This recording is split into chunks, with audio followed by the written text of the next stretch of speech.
Okay. Good morning, everyone. Let's get started with today's session on Python for data science.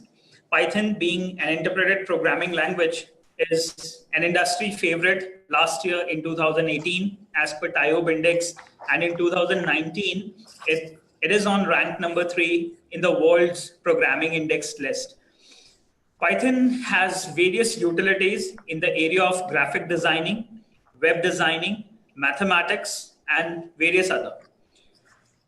Due to its behavior, the fast, rapid prototyping behavior and the fast, rapid application testing behavior, scientific analysis and scientific people, those who work on science and mathematics, have drawn Python for their day-to-day work so that they can quickly test their equations and get the results out quickly.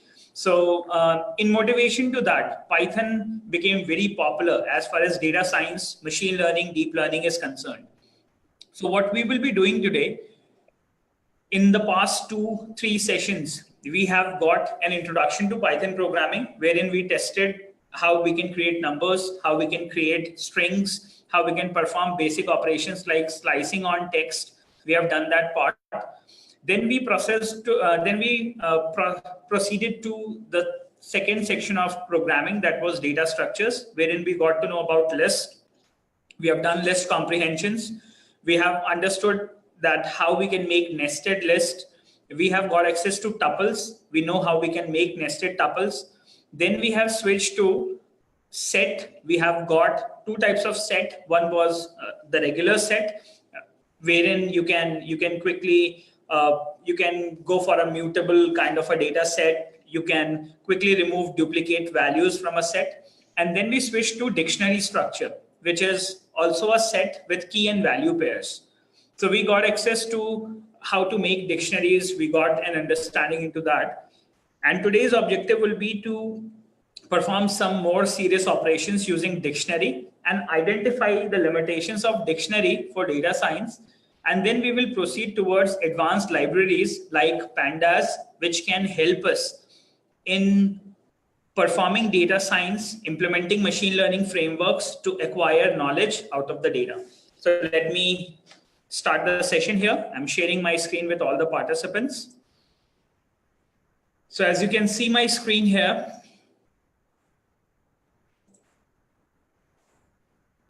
so we have been referring the article docs.python.org in order to implement our Python for data science course.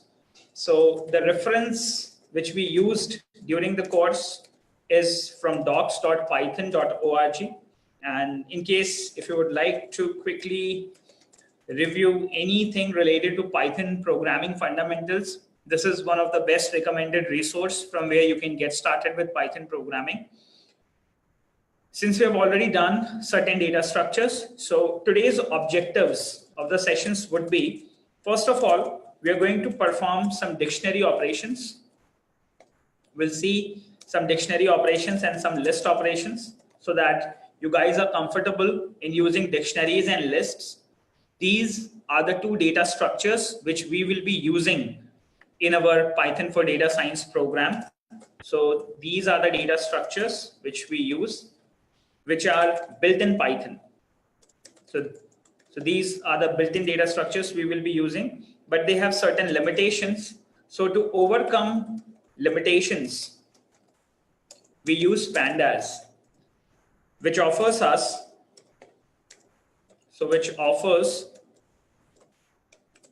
Pandas offers us data frames. So we are going to use it. So what a data frame is, it is a 2-dimensional size mutable data structure. And this is capable of representing tables in Python. So let's say if you have a data set available, which has n number of rows and m number of columns, then you can represent that data in Python using data frames. So data frames offers you to represent rows and column based data, which we generally call as structured in industry. So now when you get that data, we are going to perform operations using Pandas. So you're going to understand Pandas operations. So Pandas operations are generally to read we call it as create, read, update, and delete operations. You need to understand them. And one of the most important would be plot the graphs. Okay, we're going to do certain things over it. Then what next you're going to do, once you are through with the data structures, which we will be using for data science, then you're going to understand data science frameworks. Okay, and these frameworks are used to acquire knowledge from data sets. So we're going to use the frameworks, and one such framework is KDD. We call it as knowledge discovery process, which you're going to understand. And similar frameworks which can help you acquire knowledge from the data sets are CRISP, DM. I generally take these names again and again just to keep these names fit in your mind. So once they fit in your mind, you will be able to understand what is the approach of performing data science. And whenever we start approaching towards a data set, then how we acquire knowledge using these frameworks. So that has to be clear in your mind. So I repeatedly write these terms like KDD, CRISP, DM. So CRISP DM is cross industrial standard process for data mining. Okay, so you're going to do that. Then there is one more framework which is generally used in the industry. We call it as SEMA. We call it as sample, explore, modify, model, and assess. Okay. So there are two ways of implementing machine learning frameworks. Okay. So one way is programming. For that, we use Python. And there are certain more options, like you can use R language, you can use SAS, and there are many more. Apart from that, second one is a visual approach. For visual approach, we have one of the finest tools, Data Science Studio, which is like pretty end-to-end. And you have Amazon Forecast. So these are like the latest tools which are quite popular in the industry as of today. And you can perform industry level data science and machine learning using these studios. So that's what I'm going to perform today. So let me just take you there. So guys, so the tool, the integrated development environment which we use will be collab.research.google.com. So let's browse to collab.research.google.com. And the reference, which again I will be using today, will be docs.python.org/version3. So current Python version, which we are using for performing data science, is 3.7.2. That's the latest stable version. Okay. If I'm clear till now to every participant, please confirm me on chat so that I can proceed.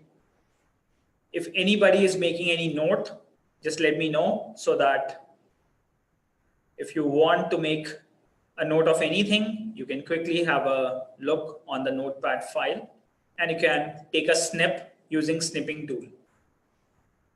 Okay, so shall I proceed further? Okay, I got yes from everyone. Okay, so let's do these things step by step.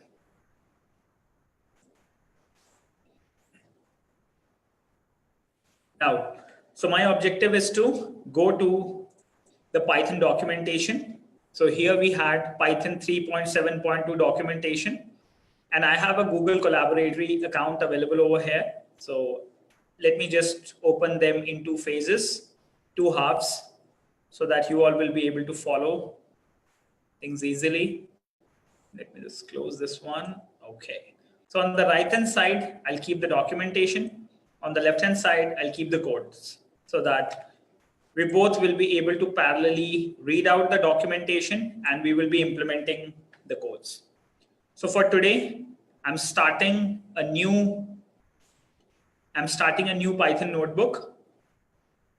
So those who are new to Google Collaboratory, just a quick introduction. Google Colab offers you a free Jupyter notebook. In this Jupyter notebook, you can write Python codes in a cellular kind of structure.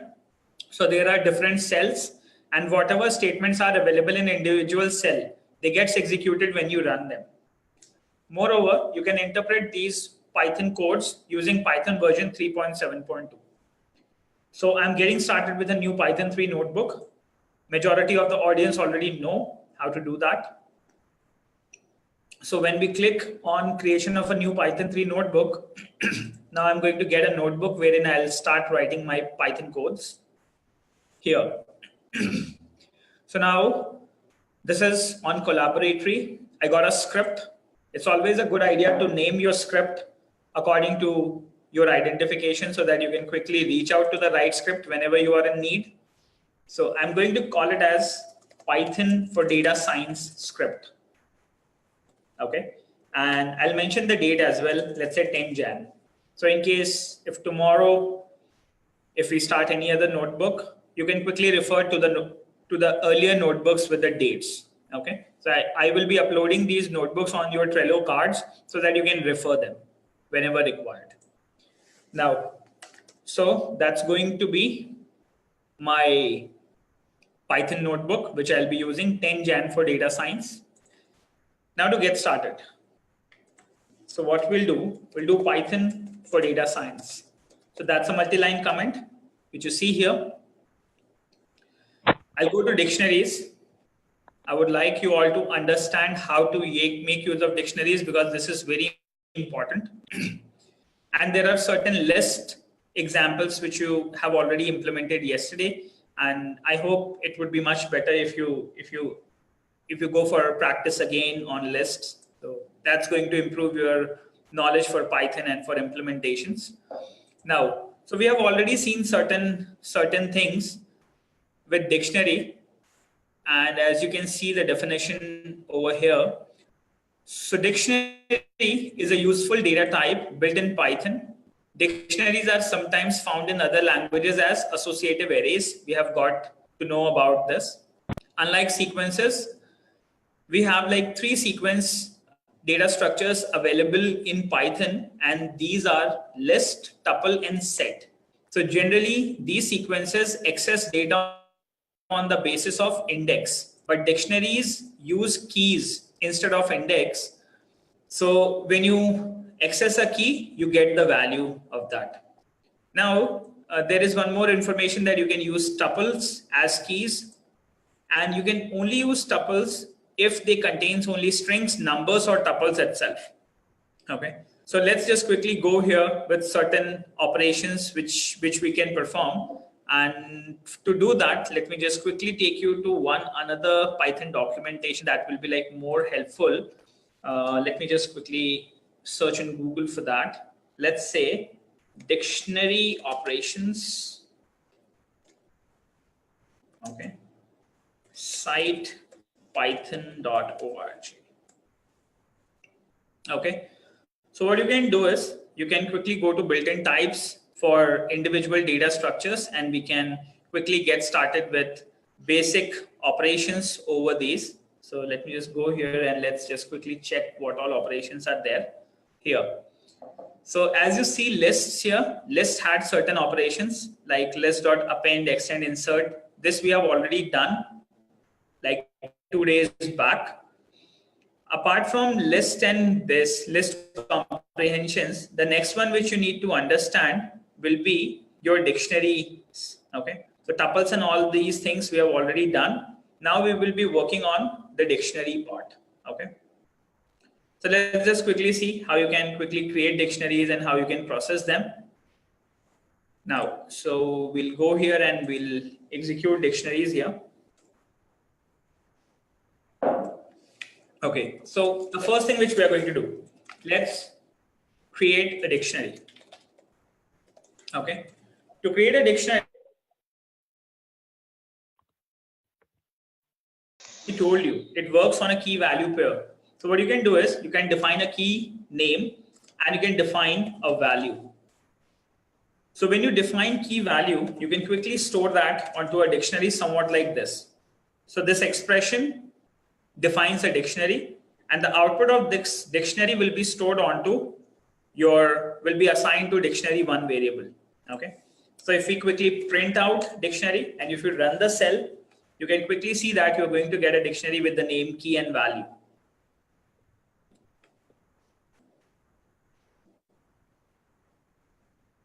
Okay, so it gets run. So here you can see that you get a dictionary somewhat like this. Now, what could be a key? So key can be a string, it can be a number, and what could be a value? So value could be any data type which you have explored till now. So it could be string, it could be number, it could be list, okay, it could be another dictionary, it could be a set, anything you can put in as a value in a dictionary. Now, to do that, let's quickly understand how we're going to do that. So let's make another dictionary. Let me just call it as dictionary 2. And this dictionary 2 is going to have a key known as name, let's say. Okay. And name I'm going to define, let's say Sumit Dhama. So that's my one dictionary in which I have specified key as name and value as Sumit Dhama. So this is string as of now. I can take another key value here. So let's say I take another key as, let's say I would like to take key as roll number or any enrollment number of a person or the unique identification number of a number. So let me just take it as a key, 1. Okay. So you can use numbers also as keys. So 1 is going to be a key, and I'm going to put a key 1 as, let's say, Devanshu. Okay. So if you see here, you have got a dictionary created. This dictionary will have a string key as well as a number key. Okay. And we have 2 values as of now. The first value is Sumit Dhama and second value is Devanshu. So now if I run dictionary 2, if I check the contents of dictionary 2 and if I run it, so you're going to see an output. So you can see that the dictionary is automatically sorted, and numerical with respect to ASCII values we have got 1 in precedence to the name key. So you can create keys. Keys could be numbers, keys could be strings, both type of keys you can create. Now what I want is, let's say I would like to store, now the second thing is, let me just type it like this. Create a dictionary with numeric key value. Okay, this is what we are going to do. Let's say we're going to create a dictionary with numeric key and value. So let's say I'm going to create a dictionary known as dictionary 3, and I'm going to create 1 as, let's say, I'm going to give it a name like Sumit. The key, we need to create key and value with numbers. So key 1 would be like, let's say I'm going to put in a number like 96548. For the second key, I put something like 35467, somewhat like this. So I've got a dictionary 3, and now if I print dictionary 3, you can quickly see that you have got key 1 with the value 96548 and 35467. So you can create dictionaries in both the ways. Now, if I add one more code cell, and now what I want is I would like to access the dictionary value. Okay. So you can see that you got to know how you can create keys. Now you can see that you can access keys with the key name. You can access values with the key names. So now let's say I want to access values using keys. To do that, let's say I want to access 96548. This value I want to access. To access this, what am I going to do? I'm going to access dictionary 3. From the dictionary 3, I'm going to use square braces. And within square braces, I'm going to put the value, put the name of the key. So when we put the name of the key as 1, we are going to get the value. Okay. So let me just quickly go for a print statement. And as Pankhuri already told me that she knows Python.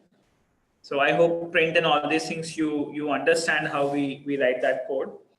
So now let's say I would like to write somewhat like this: access value for key 1, okay, from dictionary.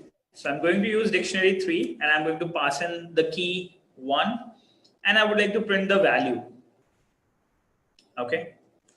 So when we access that, we're going to get the value in return. And I don't need that space because by default, the separator is space. So we get a response somewhat like this. So when we access the key, we get the value. Is that clear to every participant? So when you provide name of a key, you get access to the value. Okay. There is no way to access keys from a value. So you cannot do like passing the value and get the key. That cannot be done. You can search values and you can access values only on the basis of keys. Okay. Now, so let's say I want to like access name. I have made a dictionary 2 object here at the top and I want to access Sumit Dhama out of that dictionary 2. So to do that, what I'm going to do, access the key name from dictionary 2. So that's what I want to do. So I'll use dictionary 2 and from this I'm going to pass in the name key and I'm going to print that value. Okay. So let's say I'm going to say print value of name key is, and I'm going to put that dictionary object here. Okay. So now when we run, so you quickly check back that when we access the key, we get the value in return. I hope this is clear till now to all the participants. Please confirm me on a chat.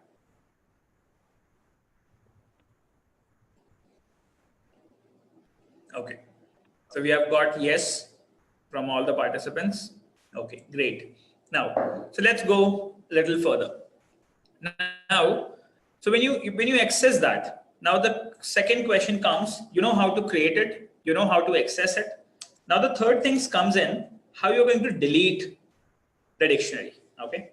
So delete the dictionary keys values. Okay. So let's say now from dictionary 2, I want to remove Sumit Dhama. Okay. Let's say remove Sumit Dhama from dictionary 2. Okay. To do that, let me just quickly show you the content of dictionary 2. So Sumit Dhama has this key name. So if I want to delete this key, then what am I going to do? I have a keyword known as DEL. This is very important because later what you are going to do when you will do data science, then there will be certain columns which you want to remove out of your data. In that case, what we do, we access the dataset object and we give the name of the column and we delete it. So this operation is going to be used further. Okay. So let's go for it. Let's use dictionary 2. And from this dictionary 2, I'm going to remove the key name. Okay. And when I do that, post deletion, I'm going to print the contents of dict2 again. Okay. Let's go for it. So I just run dict2 again. And when I run now, so now you can see you are left with only one key, and that is 1. So we got to know how we can quickly delete it. Now, in case if you want to append information to a dictionary, okay, append a new key in dictionary. So what we can do? So you can use the format like this. You can use dictionary 2. You can create a name of the dictionary. Okay. Let's say I'm going to call this as name 1. And I would like to add another value to it. So let's say I will add the value Hussein to dictionary 2. Okay. So now what will happen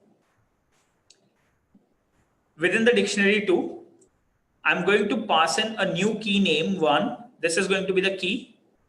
And this value Hussein is going to be added onto the dictionary.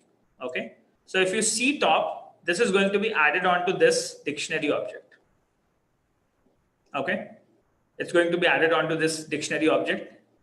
And how we are going to do that, let's have a look.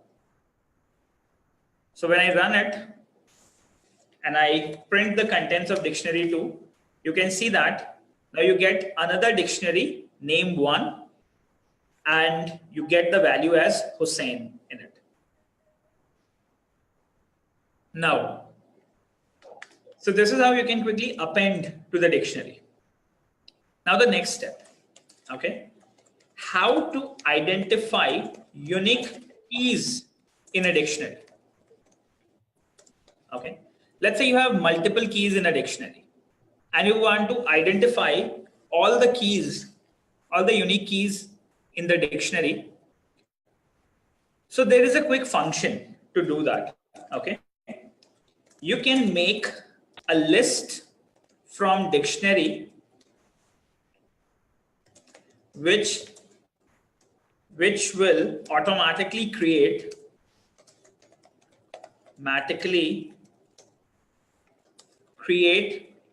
a list of keys. Okay, so there is a function known as list. So within the list, if you pass dictionary, you're automatically going to get the individual number of keys which were available in dictionary 2. So as you can see that here, you have 2 keys. The first key is 1 and the second key is name 1. Okay, so both of these keys will now be printed here. Okay, here they will come when we do the list. Okay, so let's check that. So in order to do that, what am I going to do? Let's just run dictionary 2.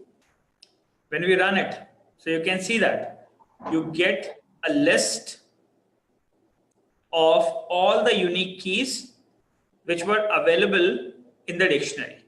So in the dictionary, if you refer, one key was name 1 and second key was 1. And both have been filtered out when we use this command. When we take a list of dictionary, then we get all the unique keys out. So when we use it when we have to identify individual number of columns in a data set. If you want to identify what all columns are there in a data set, we just quickly make a list of the dictionary and we get to know all the columns which are available in the data set, and then we process it. Okay. Now, so how we are going to do that, how we are going to use it, you're going to understand that as soon as we progress further. Now, so we got this list thing, we have already tested. Now, how you can sort the list. Okay. So if you have a list, let's say, or if you have a dictionary, how you are going to get the sorted list. Okay. Now, so we have this function. Let's say if you want to get sorted list of keys from dictionary. So we have this function known as sorted. Okay. There is a function known as sorted, and you can also take help on it. Okay. To take the help in Python, you can always use this question mark. So there are 2 help available. One is the reference document, and second is the built-in help in Jupyter Notebook, which you can use anytime while coding. So in the sorted, you see you have to pass in an iterable, which means it should be a compound data type like list. What it returns, it will return a new list containing all items from the iterable in ascending order. So if you have an unsorted list and if you give it to sorted, it will eventually be displayed to you in the ascending order. Okay. You can also use a custom key function can be supplied to customize the sort order. So you can do that as well. You can modify the sort order also. So that we can explore when we have a case to handle. Now, so let's say how I'm going to use sorted. So let's say I have a list, or else let's say I'm going to make a dictionary with certain other things like let's say okay, let's do thing like name 2 I can take. Okay, and let's say I add Devanshu to it. Okay, then what I can do is, let's say into the dictionary I add one more thing, like let's say Salman, and I would like to add in something like Katrina, something like this. Okay. So these are like certain names which I'm taking in. And if I check dictionary 2, so you see we have like multiple keys available. We have a key 1, we have a key name, then we have a name 2, and we have like Salman. Okay. Now when we take a list out of it, so get the list of keys. So when we get a list of keys, we use list, we pass in dictionary 2, and we run that. Now this time we get like 1, name, and Salman. Okay. So now is the time to sort it. But before sorting, let's just add one more key. So I take it as dict2, and I take a key as A. And let's say I'm going to add something like some name like Arbaz Khan, and then I would like to again get the list of the dictionary. So I will go for it like this, list the dictionary. So this time you see, I get a list of dictionaries in which there is, the orders is not sorted as of now, because you can see 1 is here, then you have N, then you have S, and at the end we have A. And at this time, I need to sort it. Okay. So what I need is sort the list of dictionary. So what I do is I use sorted, I use dictionary to object, and now when I run, okay. So what I can do is let's just put in 2 print statements, unsorted list of keys, and here what we are going to have, we are going to have a sorted list of keys. Okay, I'm going to use it somewhat like this, sorted list of keys. So these will be the 2 things which we will be doing in. I have dictionary 2, unsorted list, print. Have I missed anything? Okay, let me just check. I've got not supported between string and integer. Where have I gone wrong? Anything I missed? On line number 16, print sorted keys, sorted dictionary 2. Okay. Just give me a moment. Okay, let me just quickly test that. I've got a dictionary 2 here. Let me just print dict2. Yeah, so this is the dictionary I have got. So when I do a list of dictionary 2, I get these names. And when I do that on sorted dictionary 2, so it says that we need to have a list here. Okay. So what am I going to do? I'm going to put it onto a list. Let's say I'm going to put it like keys, and then we are going to put the keys over here.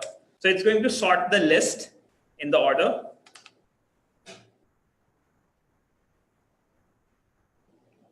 Okay, what has happened? I've got a type error, not supported in instance of string and integer.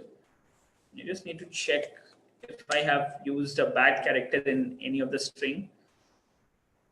Just give me a moment.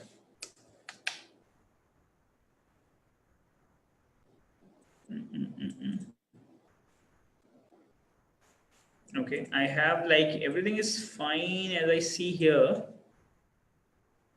Let me just go to the next cell. I'm getting a chat message as well. Let me just quickly check. Can we use single quote and double quote interchangeably for assigning a value to dictionary? Yes, you can use single quote and double quote. Both means string in Python. So you can, I have got a question here.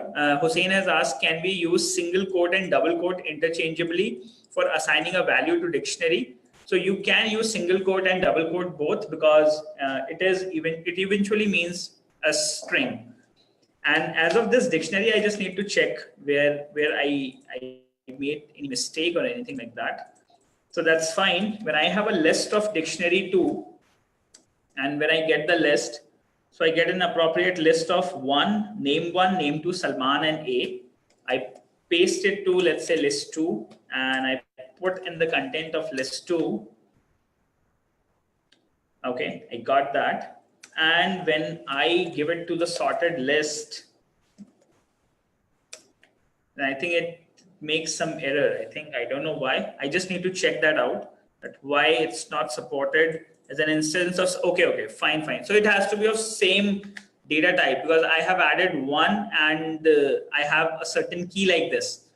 Okay, so here, one thing which you got to see is, now when we perform a sort operation, so here you can see that one is an integer and others are strings.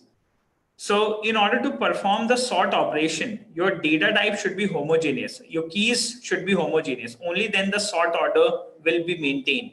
Okay. So to do that, what am I going to do? I can remove the numerical key from here, and then I can proceed to the sort. To do that, what am I going to do? Let's just have a look. So what we'll do, let's go to DEL1. We'll go to dictionary 2. Let me just remove 1. And then I'm going to sort the order. Okay. So I have just deleted that. Delete the key 1 from dictionary. Okay, because the keys were of different types. I got certain issues like that. Still I'm facing that issue. I don't know why. Why is that happening? Not supported by instance of string and integer. Okay. I have not stored that into list 2. Okay. Let's call it as dict2. I'll just write that into the next cell. Okay, so I was here. I have deleted the dictionary 2. And now if you quickly check dictionary 2, I have got that 1 removed. And now I'm going to sort that. So I use sorted, and then I can quickly write dict2. So now it sorts in that order, wherein you get A in front and then all your characters in sequence. So just to give you a quick brief that what exactly happened, a quick brief here. So I have got a dictionary here wherein I got this key 1. Then I added name 1 to it, which was Hussein. So the dictionary eventually formed like this: 1 Devanshu and name 1 Hussein. Then what I did, I individually identified all the keys within the dictionary. So the list we have got. Then we have added a few more names like Devanshu and Katrina. So I have added 2 more keys like name 2 and Salman. After that, I added 1 more key like A into Arbaz. And I've got a list somewhat like this. I've got a dictionary wherein I had the key 1, I have the key A, then I have the key names, and I have the key Salman. And there were certain values here for the keys. Now what happened is, I used list of dictionary 2, wherein I got all the individual lists, and then I deleted key 1. So this delete operation I have done because when I was sorting this 1A and names, so if the list will have heterogeneous characters like an integer or a string, so string comparisons cannot be compared using this operator with an integer. So that was the issue which I encountered mistakenly.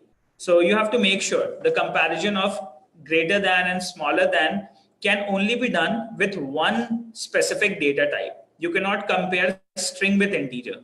So hence what I did, I just deleted 1 out of it, and then I sorted the dictionary. So when I sorted the dictionary, I got the list somewhat like this: A, name 1, name 2, and Salman. Okay. Is that clear to everyone? Okay. Is that clear? So what you can do is you can quickly take that.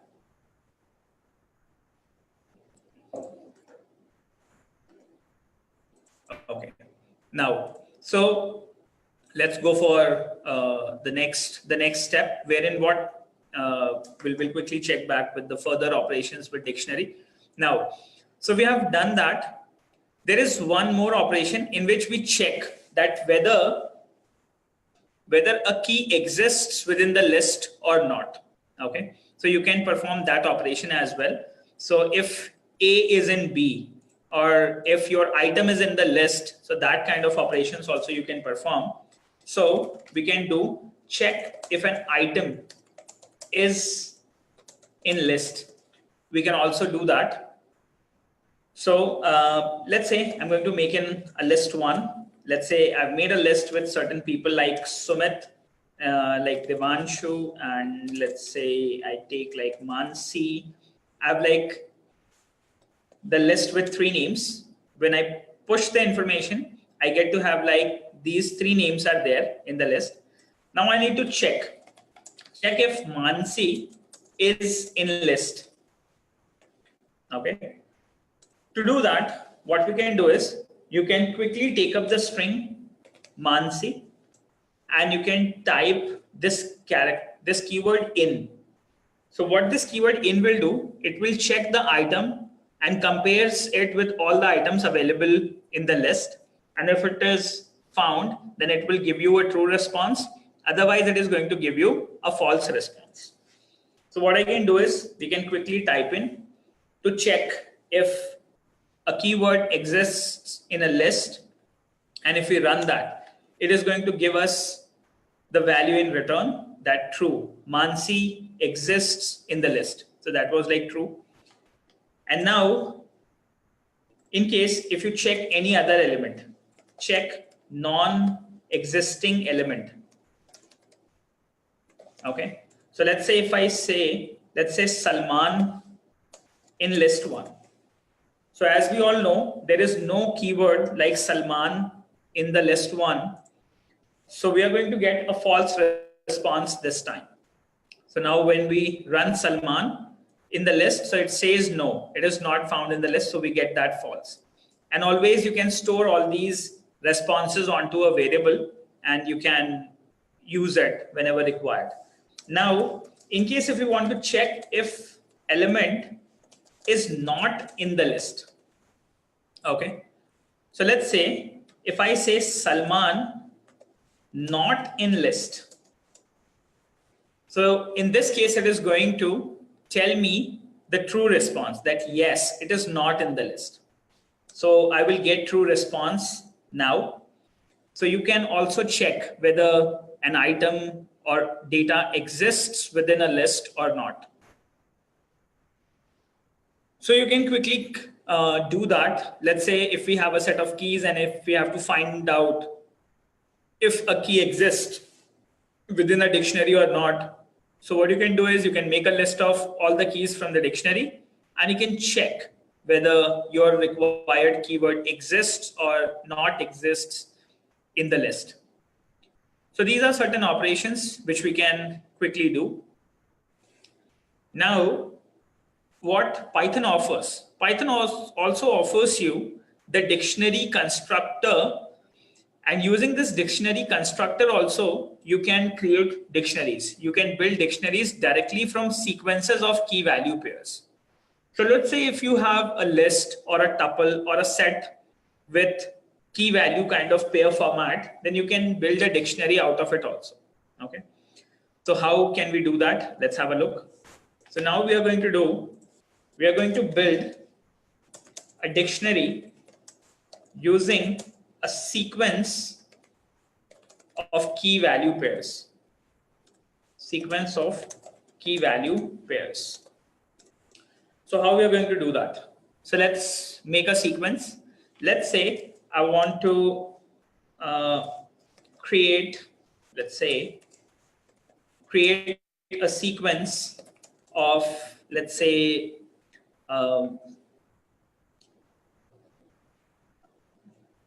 people. That would be like good. So we're going to create a sequence of people here, and I'm going to define people and their position like that. Okay. So let's say I have a list of people, and within that list of people, I need to make key value pairs. So I say, let's say we call it as CEO will be one key, and I just call the name as, let's say, Sumit. That's like one pair of information we have. Then let's say we have program manager, like another key which I've taken, let's say programmer, kind of that. I'll take another value here, and let's say I take a name, let's say Mansi is a programmer here. Okay. Now, so let's say we have got like a list of multiple key value pairs. So this is one key value pair. This is another key value pair. So what I did, I took one tuple, I took another tuple, and I've combined both tuples into a list, and I put that onto people. And now if I print people, let's just quickly check back. So I get a key value pair like this, CEO and programmer. Now what I want to do is, I want to create a dictionary using people. To do that, I have a function known as dictionary, and we can quickly take a help on it so that we all got to know how we can use it. Now, so you can always put a question mark before the function for us to get help. So if you type dictionary, and if you do not pass any arguments or any values, so it creates an empty dictionary for you. So in case if you want to create a dictionary object which is empty in nature, you can always call dictionary function. So we call it as an empty dictionary, let's say. Okay. So if I call it something like this, so I get to have an empty dictionary. Now, post that, in case if you want to make a new dictionary initialized from a mapping object like a key value pair, so we can do that. So that's what we need to do now. We can quickly pass in the people key value pair in order to make the dictionary. So that we can do. Apart from that, there are certain other things like we can pass an iterable, like a list, wherein using the iterable, we can create the dictionary. So certain things we can quickly do. Now, let's go for it. So we have this key value pair, and I would like to make a dictionary from people.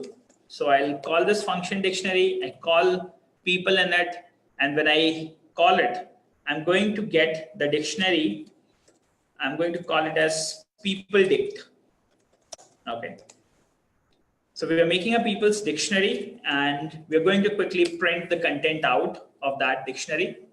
So when we do that, now you see that we made a list somewhat like this with the tuples, but at the end, we got a dictionary created.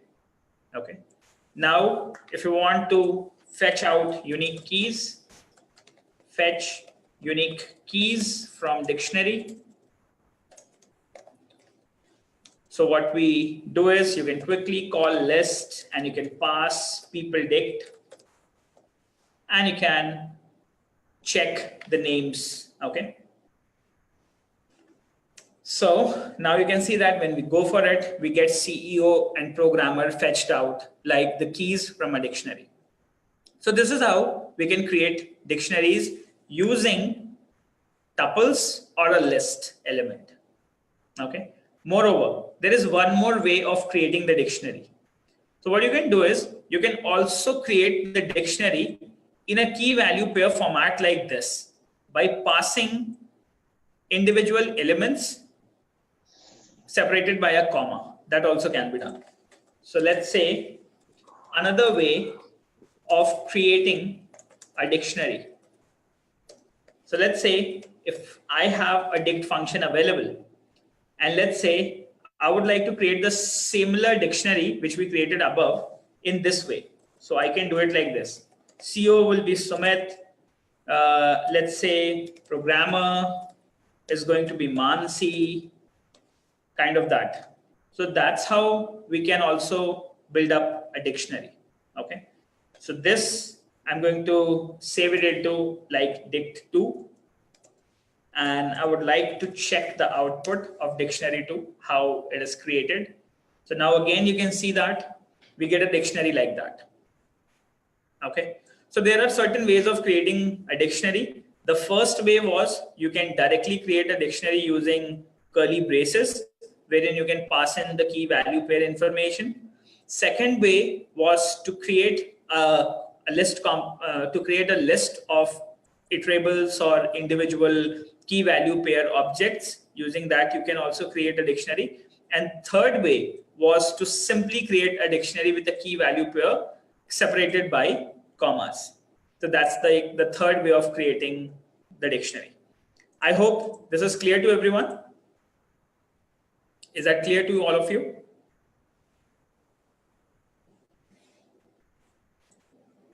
Okay, great.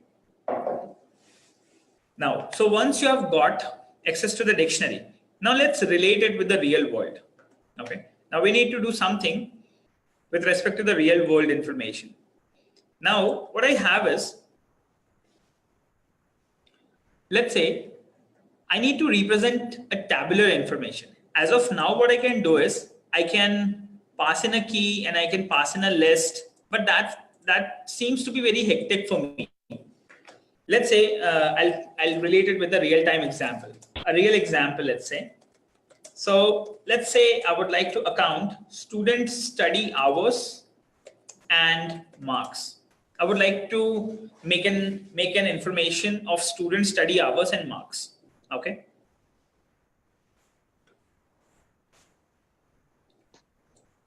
Now,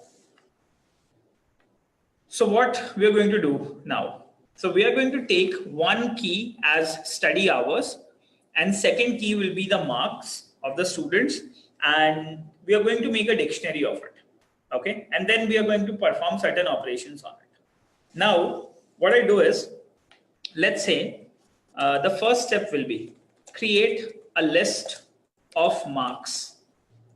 Okay, and again, one more list I would like to make, create a list of study hours, let's say.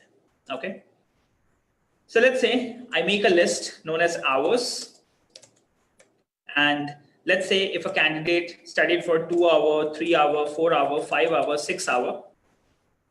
Okay, either I can do that, or else I can also use the range object to create the hours. So I already told you yesterday that you can make use of range, and it can give you the set of objects and you can use it. Okay, let's say I've got like this. So there are certain cases which I have wherein a student studied from 2 hours, 3 hours, 4 hours up to 10 hours. Second list I made certain marks, let's say. Okay, so let's say if a student studied for 2 hours, he got 24 marks. Okay, somebody studied for, let's say, 3 hours, got 29 marks. One studied for 4 hours, let's say, got 34 marks. Then for 5 hours, we have got like 45 marks. Then for 6 hours who studied, we got 68, something like that.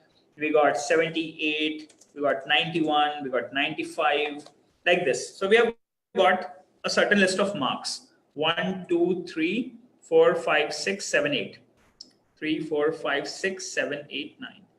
2, 3, 4, 5, 6, 7, 8, 9, 10. 2, 3, 4, 5, 6, 7, 8, 9, and 10, let's say 98. Okay, so I've got a few marks. So I've got like two lists. One is the hours list and second is the marks list. Now what I want to do is, let's create a dictionary of hours and marks. Okay, so I hope you all will be able to make the dictionary now. So I'm going to make a dictionary using a dictionary object. Okay, and let me just call it as student data. This dictionary is going to be known as student data. So I'm going to create an empty dictionary. This is going to be an empty dictionary. Okay, now when I got this empty dictionary, instead of empty, what you can do is, in the same line of code, you can make it like, you can call it like, let's say the keys will be hours, and the variable which we are going to put here will be the hours variable, followed by second key will be the marks key, which is the string, and then I'm going to have the variable as marks. So that's not going to be an empty dictionary. That's going to be dictionary with student study hours and marks. Hours and marks. Okay. like that. That's it. So we have got student data, and let's just quickly print that just in order to check what we have got. Okay, just need to check. I've got a dictionary of hours. Okay, you can also remove that and you can directly put it like this. Okay, you can run it like that. So you can remove the question mark from the strings here. Okay, so keys, you can create the keys without this, without the quotes. So here, and in case if you want to avoid any confusion, let me just change the name of the keys. Okay, so let me call it as student hours. That is going to be the key, and student marks. These will be the keys. And this is the variable. This is the list variable which we have taken here at the top. Okay, so let me just annotate so that you guys will be able to understand. So this student hours is going to be the key. Okay, and this hours is going to be the list which we have taken from here. This student marks is going to be the key, and this marks is the list which we have taken from here. Okay, because you need to create the key value pair, and we cannot use double quotes while creating the dictionary here. So let me just save this drawing for future reference, and let me just run that. So now if I run that, so you're going to get student hours and student marks here. And now let me just annotate. So this was your key, student hours, and we represented that key here in the dictionary. Okay, this was your another key, student marks, and this key is here, student marks. This hours list is this one, and this is your marks list. Okay, and we have created a dictionary of student hours and marks. I hope this is clear. Please put me onto the chat if you guys have written your code till now.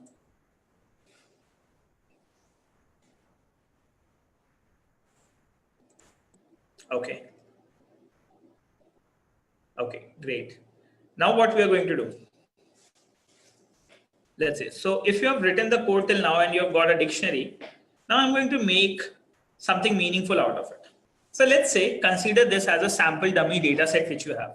Okay, it's pretty simple. In industry, you get tsunami of data when you have to analyze it. And we have specific frameworks to pre-process it, transform it for analysis. But as of now, let's consider this student data dictionary as the data set which we have to analyze. Okay, so what am I going to do? Consider student data as a data set which we have to analyze to acquire knowledge. Okay, let's say we're going to do that. Student data becomes the data set which we have to analyze and we have to acquire knowledge out of it. Okay, to do that, the first step which we are going to do, let's explore the data visually. Okay, we're going to explore the data visually. To explore the data visually, we're going to plot a graph between student marks and study hours, let's say. Okay, you're going to make a plot between student marks and study hours. So since you have two lists here, you can quickly make a plot between student marks and study hours, and that's what we are going to plot. Okay. Now, there is no built-in function to generate a graph in Python. There is no built-in function to generate plots. So we use matplotlib library. Okay, we're going to use matplotlib library. And to do that, we use import matplotlib as PLT. Okay. And from the matplotlib, we are going to access a class known as pyplot. So if I write the command here, import pyplot class from matplotlib library and create an object PLT using as keyword. Okay, using as keyword. So that's what we did. Okay, and if you want, I can write that comment here just for your reference. So we imported the matplot library. Is this statement clear to everyone? If there is any question, please ask me. You can quickly put your question on the chat. If there is any question till now, you can quickly ask me.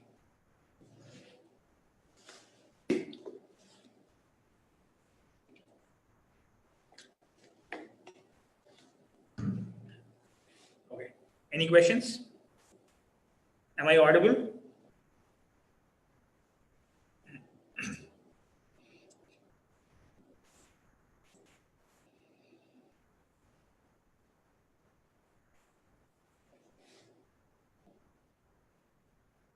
Okay. So no questions till now, I guess. Now, so let's go for it. So now what we're going to do, we're going to make use of plot object. We are going to use the plot object and we are going to generate a plot between student hours and marks. So let's go for it. So PLT object gives you access to a plot function. It offers you access to a plot function. And what does that mean? Let me just quickly show you. So I'll take you here, the plot function. So what can plot function do? Just hold on for a minute. Yeah. So what can plot function do? Let's have a look. So what a plot does, it plot lines or markers, okay, depending on the X and Y value which is provided. So what you can do, you can use this plot function to pass the data which you want to represent on X axis, the data which you want to represent on Y axis, and accordingly it is going to plot X and Y using default line style and color. There are many options to change the line style and to change the color options. And in order to do that, let me just refer you the document. So I'm just sending a link on chat, www.hackweather.in/systec/ let me just quickly write that here, hackweather.in/systec python machine learning.pdf. Okay, so I have already given you this PDF file. And again, I'm sharing the link with all the participants. So the type of lines, the line styles and different colors, which you can quickly plot using pyplot, are listed in this PDF file. So we have identified all the color schemes and all the color line styles, which you can explore. And if you go down in the document on page number here, on page number 18. So on page number 18, we have a line style reference. You can have a single line, you have a dash line, you can have dotted lines, and you have lines with circles, line with polygons, triangles, and different ways.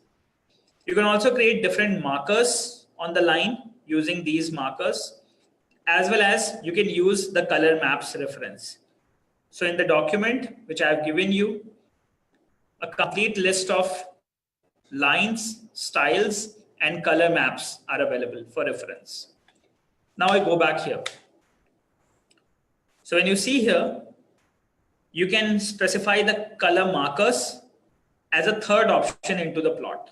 Okay, so you can plot between X and Y using a blue circle. So B represents blue color and O represents the circle here. So you're going to get a line with blue color and with circular markers. And there are certain ways to do that. Okay.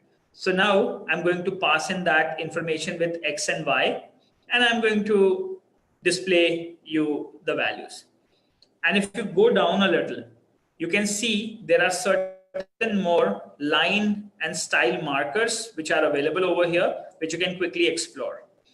So you can use single character for a solid line, dashed character for a dashed line. Then you can use a dash dot line style. And there are so many options available to plot different colors and different style based lines here. Okay, so you can always refer to this. Now, so let me just plot it for you. Now, how would I like to plot? So I have student hours from student data and I have student marks from student data. So I want to plot one on X and other on Y. To do that, let's select a variable to represent on X axis, let's say. Okay. So I take, let's say, X value. I'm going to access the dictionary student data. And from student data, I would like to access the key student hours. And I'm going to store that into X and I'm going to check the values of X. So X is going to be a list with the value 2, 3, 4, 5, 6, 7, 8, 9. Okay. In the same way, I'm going to let's select student marks to represent on Y axis.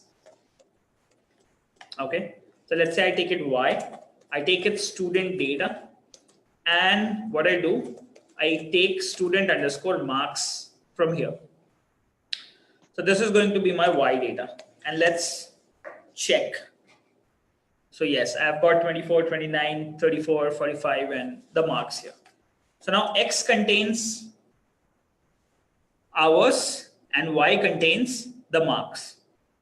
Okay. Now what you can do is, now you can plot between X and Y.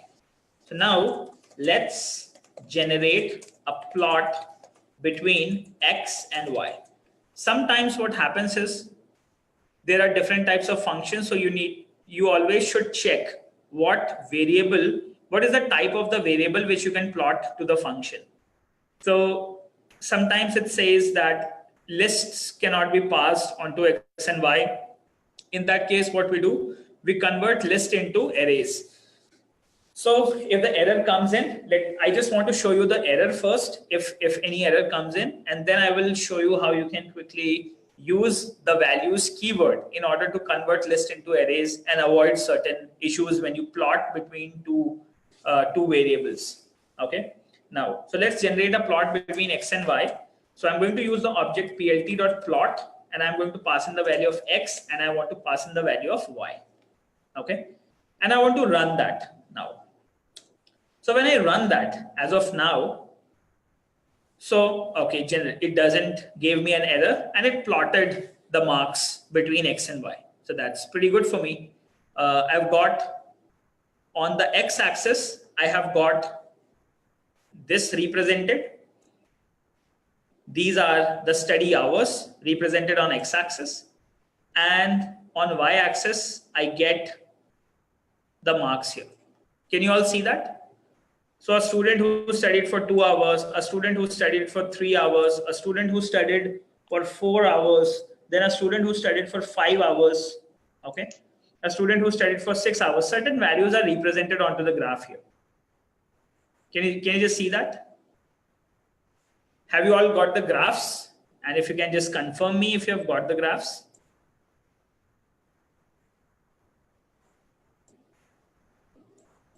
Okay. Now, so you have got a graph somewhat like this. Let me just quickly check. Yeah. So Pankri got the graph. Sanika got the graph. Okay. Now, so I guess everybody got the graph. Mansi, have you got the graph? Okay. Yes. Okay. You have already told me you've got the graph. Fine. Okay, fine. So now you see there are certain things which are not visible as of now. Okay, Wendy did not got the graph. Okay, Wendy, if you want, you can share your screen with me so that I can check. Let me just save that image for you all, and I'm stopping my screen for a moment. Let me just quickly diagnose that. Wendy, if you can share your screen, let me just check. There will be an option at the bottom of your screen. Yeah, got that. Okay, so you have got student marks. Okay, you put that onto X and you put that onto Y. Okay, and we're getting something. Let's go to the bottom. And if I can access your screen, I'm just sending you a remote control access. Okay, I cannot access your screen. plt.plot/x invalid index. Just run the cell again. Please run the cell again. I think earlier there was a slash there. Try to run it. Okay, now you go to the bottom and let's check the error. And can we close this? You are sharing your screen Chrome OS. This notification, yes. And let's go to the bottom.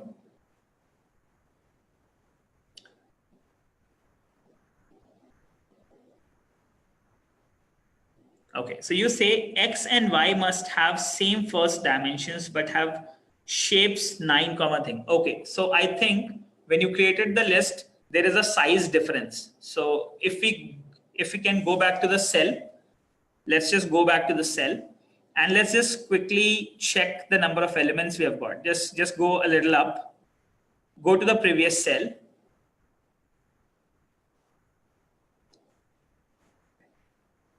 Okay, just go to the previous cell. So what it says that when we see student hours, so student hours has 1, 2, 3, 4, 5, 6, 7, 8, 9 elements, while student marks has only 8 elements. So you need to add one more. So just add one more element in the list marks. Yeah, run that cell again.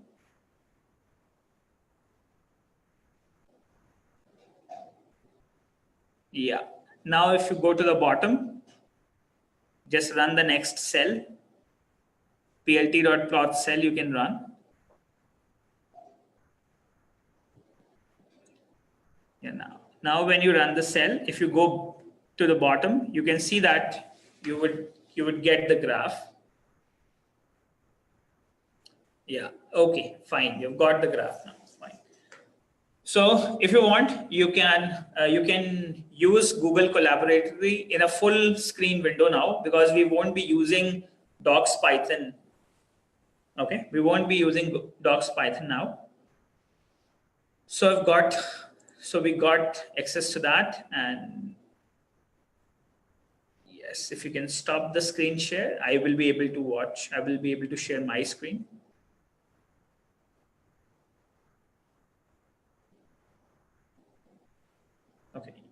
Okay, got it. Now, so let's see. So I'm sharing my screen now again. So now you guys can see you have got a graph, but there are certain limitations. These limitations are, I don't have a title here at the graph. I don't have the X labels. I don't have the Y labels here. Okay. So if you see here, I need to add a title here at my graph, that what am I comparing?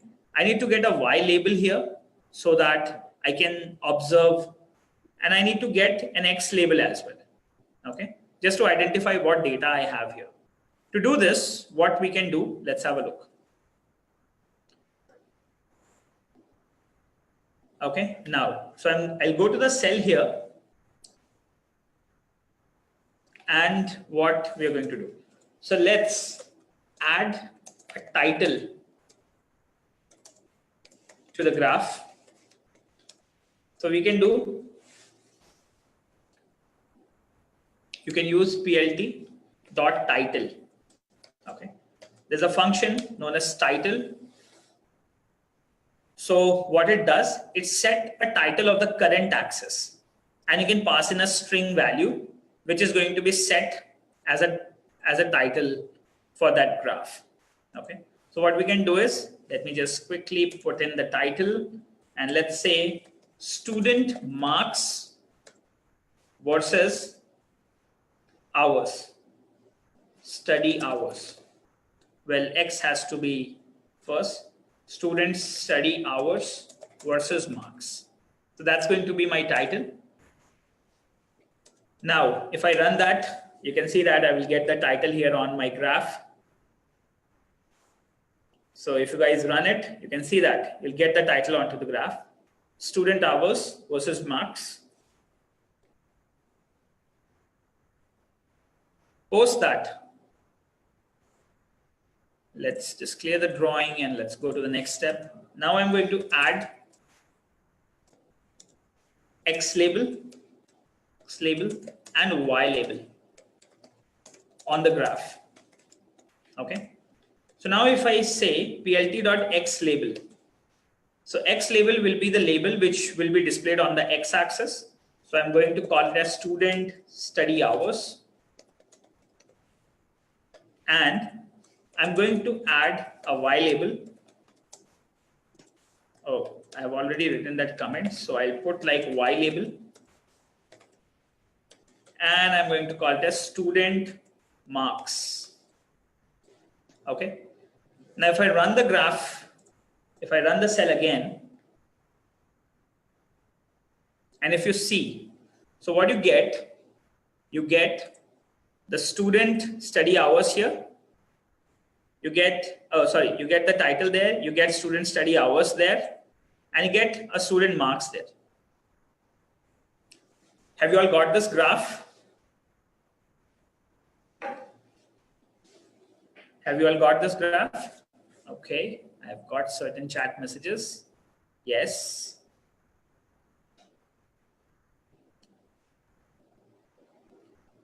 Okay, Mansi, Sanika, everybody has got the graph.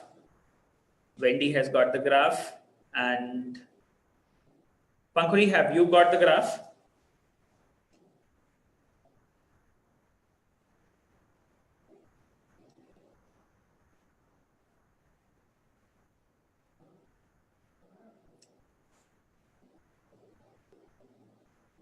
Okay, just let me know if you all have got the graph. Now, so now what we are going to do? So with this graph, if we visualize this graph, what do we get to know? We get to know if a student studies for more number of hours, he is most likely to score more number of marks. Can you see this? Can you identify this information from the graph? Yeah. So now you can see that. So we can possibly say, let's say we have got a student data set of 2 factors, and using the factors we identified that if a student study for more number of hours, he's generally likely to score more number of marks. Okay. Let's say this is one sample case which we are like analyzing. So with the exploratory analysis, we identified one reason that if a study is studying for more number of hours and he is scoring more number of marks. So that's, we call it as a correlation. Correlation means study hours are positively correlated with the student marks. Okay. So let's say if I get to know about the study hour of some candidate, I can predict approximate marks, what he can score in his examination. Okay. Let's say this is like a hypothetical situation. That's not like true, but for the general case, like how a data science or how a data engineer thinks of when he get to have a plot. So we got one reason that according to the data which is available to us, if a student is studying for more number of hours, we can identify that he can score more number of marks. So that's how we can visualize data using Python, and we can generate a graph. Now let's proceed to the next stuff. Okay. So let me just clear all the drawings and let's go for some more serious things with Python. Now, so here, when you have got the X label and Y label and you have got a graph, now I would like to ask a question with you all. Okay. You all can see that there is a certain increment of marks as the study hours increases. This is like one thing that like our parents tell us that if you study hard, if you study for long hours, you're going to get good marks. Everybody knows that. Okay. But what is the accuracy of this statement? If I need to identify mathematically what is the accuracy of my statement that if I'm going to study for long numbers of hours, I'm going to score good marks. For that, what we can do is we can calculate mathematical correlations among study hours and marks. So that mathematically we can say that if you study for long hours, let's say approximately, there are 80% chances that you're going to score good marks. Okay, so that's what a data engineer has to calculate or a data scientist has to calculate with respect to whatever graph he has plotted. Okay, because what we are in search for, we are in search of a knowledge, the knowledge which is highly accurate. Okay, and at least it should be 80% above in accuracy. So what do we search for whenever we visualize and whenever we identify a reason to predict the response variable? Then we always seek that we should have at least 80% plus accuracy. So how am I going to calculate that? Okay. So with the graph, can you tell me with what could be the correlation and what could be the accuracy of student study hours with student marks? We can calculate that mathematically. And for that, we have a function. So let me just quickly take you to the next cell. Now, so here, what am I going to do? And okay, just go here. Now what we are going to do, let's say. So now we are going to compute how much, or let's say compute correlation between student marks and hours. We have to compute it. Okay, we have to compute it. Student marks and hours. To do that, what we have is, we have a function known as correlation. Okay, we have a function known as correlation. So generally that's available in Pandas.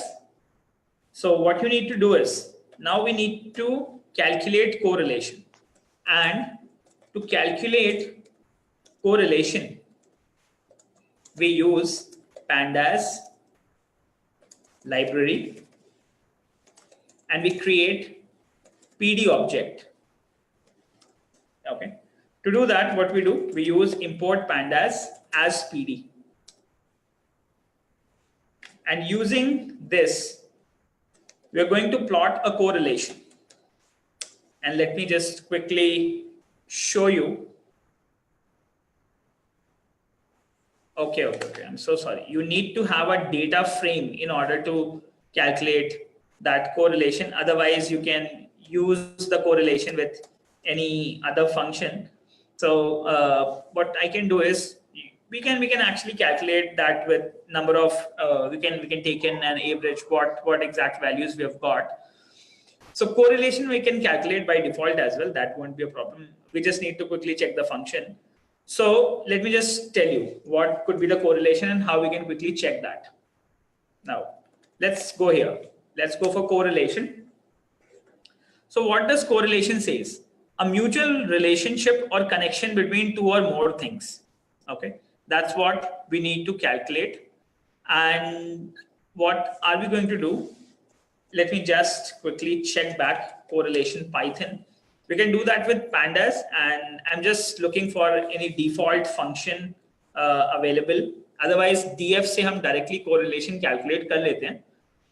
So let me just quickly check back if there is any direct function available. Otherwise, we can make use of an empty data frame and we can plot a correlation on it.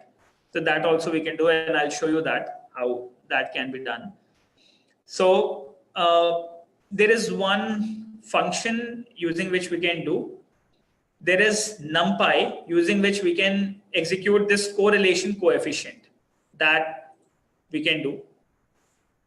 Okay. Now, so let me just quickly show you. So Sumit sir is sending me that we are running out of time. So that won't be a problem. Just quickly, just check the correlation coefficient so that you get to know what is the accuracy. With what accuracy we can predict marks with respect to the study hours. Okay. Let's go for it. So now what am I going to do? I go here to my book here. Now, so I'm going to import NumPy library for mathematical operations. Okay. So we have one library known as NumPy, which we use for mathematical operations, and we import NumPy and we create its object using the as keyword, and name of the object will be NP. Okay. Now what this NP is going to do, NP has a function known as correlation coefficient. Okay, so let me just run that and let me just quickly get the functions. So this is the function numpy.correlation coefficient, which we can use. And to get a quick help on it, we use $np.correlation coefficient. And what it does, it returns Pearson product movement correlation coefficients. So it is going to display you relationship between the x-axis and the y-axis. Okay, and how we can quickly pass it. So x should be an array and y should also be an array. You can see that. So if you pass list here, it won't take. So you need to convert lists into arrays and then you have to calculate it. So let me just quickly show you. So if you pass x and y as of now, since x and y are not arrays as of now, so we may land up into issues, but fine, it's pretty fine. We got that. Lists are also processed with correlation coefficient. So if you see here, now if I compare that x with respect to y is 98% correlated to each other. Okay. So with this 98%, what I can say is, I can say if you study for more number of hours,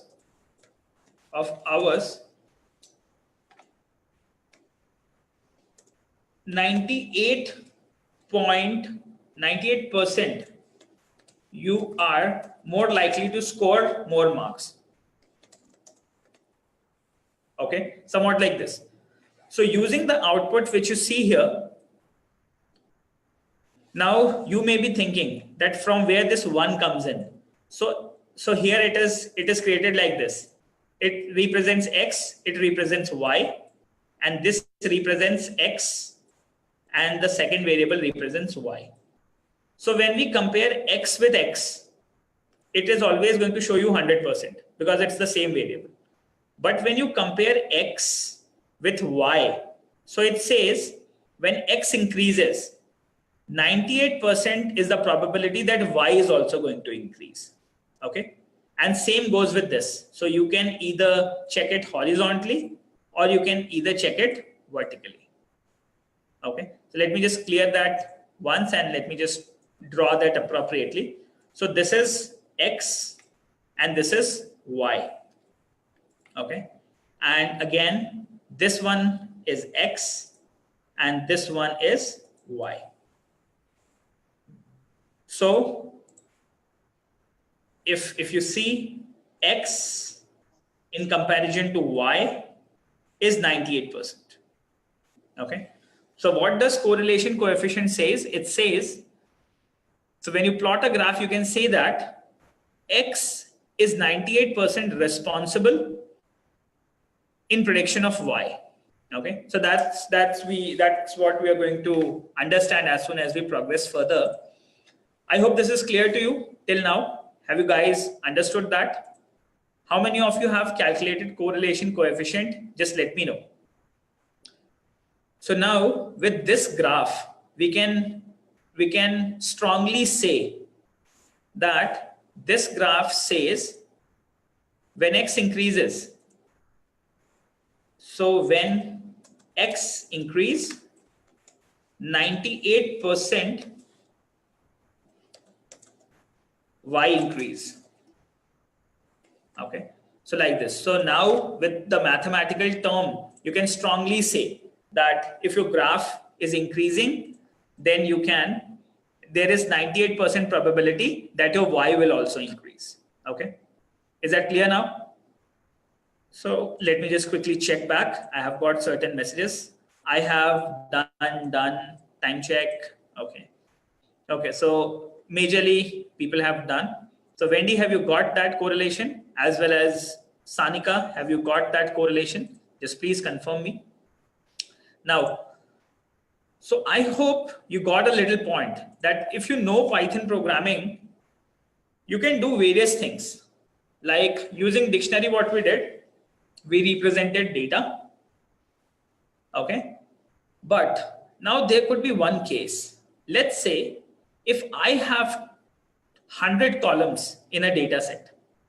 Okay, I created a dictionary with these 2 columns and it made me look so complex. And if I have to make 100 columns, let's say, so it is going to be very difficult to use the dictionary because there could be many missing values in the data set. There could be different number of observations in each and individual factors. So we cannot use dictionary professionally. It's going to be very difficult as far as data science is concerned. So tomorrow we'll get started with the data structure which we use for data science, and that is data frames. Okay, so tomorrow using Pandas library, we'll get started with data frames, wherein you are going to represent 2-dimensional size mutable data using data frames, and you're going to process that information. So as of now, if anybody has any questions, you can quickly ask me. Moreover, one thing at the end, which I would like to tell you all, as you have made this plot, one more thing you can do. Okay, just before ending, I would like to make this graph look a little more neat. So what you can do is, where you plotted this x and y, you can also go for a mixed plot. Okay, let's have a look here. So what you can do is, you can also have a mixed plot. To make a mixed plot, what we can do, you can generate a scatter plot between x and y. And what will be the beauty of the scatter plot? You can use PLT object and you can make a scatter plot with x and y. So now each and every individual point where your x and y intersects will be highlighted.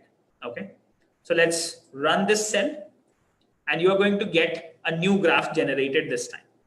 So now if you see, so the graph looks a little more appropriate. Can you see that? So now this time you have the points also mentioned, the intersection points. So the graph looks a little more meaningful. Okay, so that's just one line of code which you can do with scatter plots. Okay, now, so I executed this line. Just you can replace plot with scatter and you can get x and y in return. Okay. Moreover, you can make mixture of many such plots. You can also go for like a bar plot. Okay, and you can just pass in the values of y and you can run it. So bar plot, as of now, we need to have individual values for it. So just avoid the bar plot as of now. I'll discuss bar plots tomorrow so that you will get access to a mixed graph wherein horizontal bars will also be represented and you can do that. Now, before ending the session, I would also like to tell you that you can quickly export this. Okay, you can right click and you can save the image. Okay. So if you want to save the image of the graph which you have generated, you can quickly go for save image as option. And my first plot, let's say, I'm going to call it as a first plot, and you can save it. And you can get the image for later use for your reports. You can use the images like that. I hope you all have got that graph created. And one more thing which you can quickly do is, if you're a blogger or if you are making a website or anything like that, you can also go to File and you can download this as an HTML file, or you can download it as an IPYNB file. You can do that.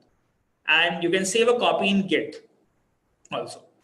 So this gives you an option to export your files onto Git, and people can observe your codes as well. Okay. Now, so these were the things which we got to know today with Python, wherein what we did, we have created, let me just give you a quick glimpse of what all we did. We started for Python for data science. We created the dictionaries. We performed some access operations on dictionaries. We performed delete operations on dictionaries. We got to know how we can get unique keys from the dictionary. We got to know how we can have integers and strings as keys in the dictionary. You also got to know how you can use sorted, and in order to sort, you need to only have unique kind of keys that should be homogeneous in nature. Homogeneous data should be there. Then we performed the sorted. Then we made, we check if the items exist in a list. We got to know about it. Then we made dictionaries with different syntaxes. Once we did that, we made a dictionary with a real-time values. Okay. And using that real-time values, we have plotted a graph. And using that graph, we got to know that there is certain relationship among student hours and marks with respect to the dummy data set which we provided. And we also calculated the correlation coefficient with which we mathematically identified that X is 98% influencing Y. So if there is an increase in X, there is a 98% probability that Y will also increase. Okay. So this we did today, and tomorrow we will continue from data frames, wherein you will get to know how we handle large data sets and how we use Python programming language in order to process them and in order to acquire knowledge out of it using machine learning framework. So if you guys have any question, most welcome. You can quickly ask me.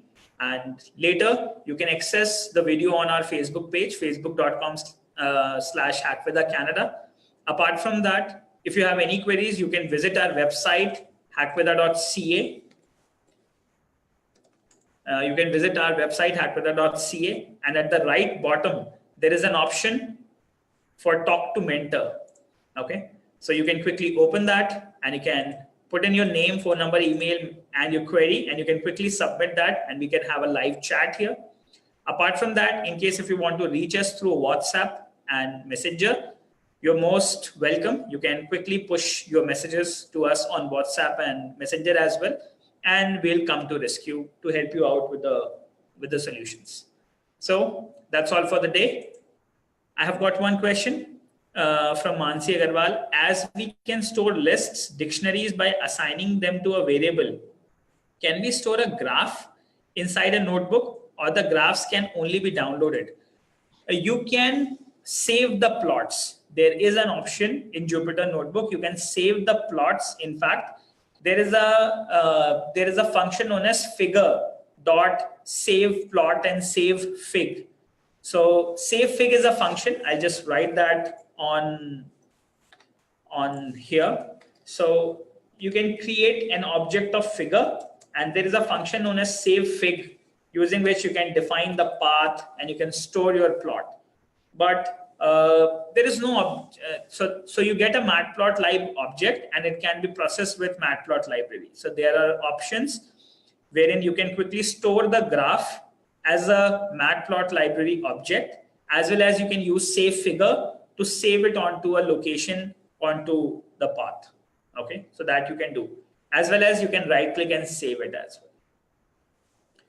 So I hope all questions answered, and later, if you have any queries, you can reach out to us on our websites and on our handles, and we can help you with the queries. So I'm just stopping the live share as of now. Thank you so much for visiting.